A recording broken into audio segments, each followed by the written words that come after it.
আন্দোলনকারী শিক্ষার্থীদেরকেও ইন্ধন দিতে পারে ঘটনাটি অন্যদিকে নেয়ার চেষ্টাও চলছে বলে জানিয়েছেন ঢাকা মহানগর গোয়েন্দা পুলিশের অতিরিক্ত police commissioner Mohammad Harunur Rashid.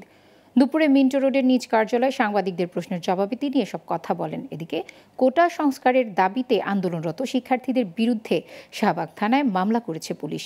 Rajarbagh police লাইন্সের পরিবহন বিভাগের গাড়ি চালক খলিলুর রহমান বাদী হয়ে এ মামলা করেন। বিস্তারিত জানাচ্ছেন তরুণ বেগী।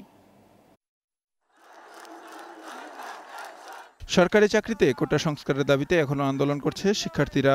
রাস্তা অবরোধ করে এমন আন্দোলন করায় ভোগান্তিতে পড়তে হয় রাজধানীবাসীকে। এর আগে সংবাদ সম্মেলনে ডিএমপির কর্মকর্তারা হুঁশিয়ারি দিয়েছিলেন, কোনো জনদুর্ভোগ সহ্য করা হবে না।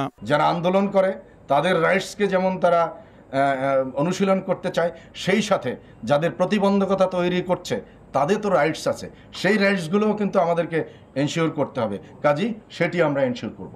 এদিকে কোটা সংস্কারের দাবিতে আন্দোলনরত শিক্ষার্থীদের বিরুদ্ধে শুক্রবার শাহবাগ থানায় মামলা করেছে পুলিশ।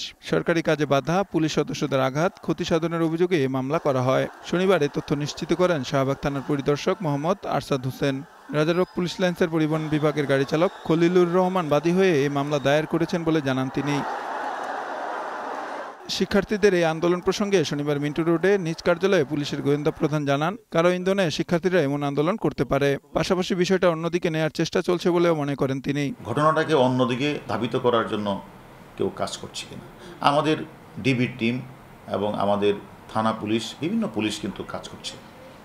এবং আমরা এটা বলতে পারি যে যদি আমি মনে করি কেউ যদি হাইকোর্টের নির্দেশনা না মানে, সুপ্রিম কোর্টের নির্দেশনা না মানে, ওয়েট না করে যদি তারা যদি রাস্তায় নেমে রাস্তা বন্ধ করে গাড়িতে হামলা করে, তারা ইল পাটকেট নিক্ষেপ করে, এবং আমরা তো ধরে নিতে পারি যে অনুপ্রবেশকারীরাই এই কাজটি করছে। তরুণ বেগী, গ্লোবাল টেলিভিশন, ঢাকা।